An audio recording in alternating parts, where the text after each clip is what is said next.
मेरे 130 करोड़ देशवासी, आप मुझे आशीर्वाद दीजिए, आप मेरा साथ दीजिए। मैं आज आपसे साथ मांगने आया, आपका सहयोग मांगने आया हूं। मेरे प्यारे देशवासियों, इस 25 वर्ष का अमृतकाल के लिए जब हम चर्चा करते हैं, तब मैं जानता हूं चुनौतियां अनेक हैं, मर्यादाएं अनेक हैं, मुसीबतें भी हैं, बहुत कुछ है। हम इसको कम नहीं आंकते हैं, रास्ते खोजते हैं, लगातार कोशिश कर रहे हैं, लेकिन 2 विषयों को तो मैं यहां आज चर्चा करना चाहता हूं। चर्चा अनेक विषयों पर हो सकती है, लेकिन मैं अभी समय की सीमा के कारण 2 विषयों पर चर्चा करता हूं। और मैं मानता हूं हमारे इन सारी चुनौतियों के कारण, विकृतियों के कारण, बीमारियों के कारण, इस 25 साल का अमृतकाल, उस पर शायद अगर हमने समय रहते नहीं चेते, समय रहते समाधान नहीं किए, तो वो ये विकराल रूप ले सकते हैं। और इसलिए मैं सबकी चर्चा न करते हुए 2 पर जरूर चर्चा करना चाहूं। एक है भ्रष्टाचार, दूसरा है भाई भतीजावाद, परिवारवाद। भारत जैसे लोकतंत्र में जहां लोग गरीबी से जूझ रहे हैं, जब ये तरफ से देखते हैं, एक तरफ वो लोग हैं जिनके पास रहने के लिए जगह नहीं है, दूसरी पार वो तरह लोग हैं जिनको अपना चोरी किया हुआ माल रखने के लिए जगह नहीं है। वो स्थिति अच्छी नहीं है और इसलिए हमें भ्रष्टाचार के खिलाफ पूरी ताकत से लड़ना है। पिछले 8 वर्षों में डायरेक्ट बेनिफिट ट्रांसफर के द्वारा, आधार, मोबाइल, इन सारे आधुनिक व्यवस्थाओं का उपयोग करते हुए 2 लाख करोड़ रुपए जो गलत हाथों में जाते थे, उसको बचा करके देश की भलाई के लिए काम लगाने में हम सफल हुए। जो लोग पिछली सरकारों में बैंकों को लूट लूट करके भाग गए, उनकी संपत्तियां जब्त कर करके वापस लाने की कोशिश कर रहे हैं। कईयों को जेलों में जीने के लिए मजबूर करके रखा हुआ है। हमारी कोशिश है जिन्होंने देश को लूटा है उनको लौटाना पड़े, वो स्थिति हम पैदा करें। भाइयों बहनों, अब भ्रष्टाचार के खिलाफ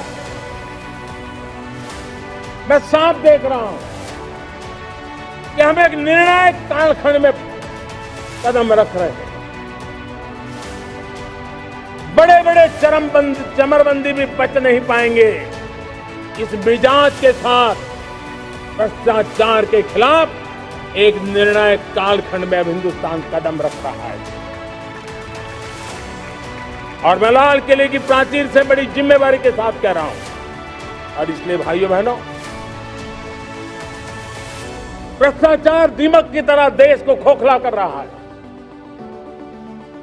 मुझे इसके खिलाफ लड़ाई लड़नी है, लड़ाई को तेज करना है, निर्णायक मोड़ पे लेकर के ही जाना है। तब मेरे 130 करोड़ देशवासी, आप मुझे आशीर्वाद दीजिए, आप मेरा साथ दीजिए। मैं आज आपसे साथ मांगने आया, आपका सहयोग मांगने आया हूं, ताकि मैं इस लड़ाई को लड़ पाऊं, इस लड़ाई को देश जीत पाए और सामान्य नागरिक की जिंदगी भ्रष्टाचार ने तबाह करके रखी हुई है। मैं मेरे इन सामान्य नागरिक की जिंदगी को फिर से शान बान शान के लिए जीने के लिए रास्ता बनाना चाहता हूं। और इसलिए मेरे प्यारे देशवासियों, ये चिंता का विषय है कि आज देश में भ्रष्टाचार के प्रति नफरत तो दिखती है, व्यक्त भी होती है, लेकिन कभी कभी भ्रष्टाचारियों के प्रति उदारता बरती जाती है। किसी भी देश में ये शोभा नहीं देता। तो कई लोग तो इतनी बेशर्मी तक चले जाते हैं कि कोर्ट में सजा हो चुकी हो, भ्रष्टाचारी सिद्ध हो चुका हो, जेल जाना तय हो चुका हो, जेल गुजार रहे हो, उसके बावजूद भी उनका महिमा मंडन करने में लगे रहते हैं, उनकी शान शौकत में लगे रहते हैं, उनकी प्रतिष्ठा बनाने में लगे रहते हैं। अगर जब तक समाज में गंदगी के प्रति नफरत नहीं होती है, स्वच्छता की चेतना जगती नहीं। जब तक भ्रष्टाचार और भ्रष्टाचारी के प्रति नफरत का भाव पैदा नहीं होता है, सामाजिक रूप से उसको नीचा देखने के लिए मजबूर नहीं करते, तब तक एक मानसिकता खत्म होने वाली है। और इसलिए भ्रष्टाचार के प्रति भी और भ्रष्टाचारियों के प्रति भी हमें बहुत जागरूक होने की जरूरत है। दूसरी एक चर्चा मैं करना चाहता हूं, भाई भतीजावाद। और जब मैं भाई भतीजावाद, परिवारवाद की बात करता हूं तो लोगों को लगता है मैं सिर्फ राजनीतिक क्षेत्र की बात करता हूं। जी नहीं, दुर्भाग्य से राजनीतिक क्षेत्र की उस बुराई ने हिंदुस्तान की हर संस्थाओं में परिवारवाद को पोषित कर दिया है। परिवारवाद हमारी अनेक संस्थाओं को अपने में लपेटे हुए है और उसके कारण मेरे देश की टैलेंट को नुकसान होता है, मेरे देश के सामर्थ्य को नुकसान होता है। जिनके पास अवसर की संभावनाएं हैं वो परिवारवाद, भाई भतीजे के बाद बाहर रह जाता है। भ्रष्टाचार का भी कारण ये भी एक बन जाता है ताकि उसका कोई भाई भतीजे के कार्य आसरा नहीं है तो लगता है चलो भाई कहीं से खरीद करके क्या जगह बना लूं। इस परिवारवाद से, भाई भतीजावाद से हमें हर संस्थाओं में एक नफरत पैदा करनी पड़ी होगी, जागरूकता पैदा करनी होगी, तब हम हमारी संस्थाओं को बचा पाएंगे। संस्थाओं के उज्जवल भविष्य के लिए बहुत आवश्यक है। उसी प्रकार से राजनीति में भी परिवारवाद ने देश के सामर्थ्य को सबसे ज्यादा न्याय किया है। परिवारवादी राजनीति परिवार की भलाई के लिए होती है, उसको देश की भलाई से कोई लेना देना नहीं होता है। और इसलिए लाल किले की प्राचीर से तिरंगे झंडे के आन बान शान के नीचे भारत के संविधान का स्मरण करते हुए मैं देशवासियों को खुले मन से कहना चाहता हूं, आइए हिंदुस्तान के राजनीति के शुद्धिकरण के लिए भी, हिंदुस्तान की सभी संस्थाओं के शुद्धिकरण के लिए भी हमें देश को इस परिवारवादी मानसिकता से मुक्ति दिला करके योग्यता के आधार पर देश को आगे ले जाने की ओर बढ़ना होगा। यह अनिवार्यता है,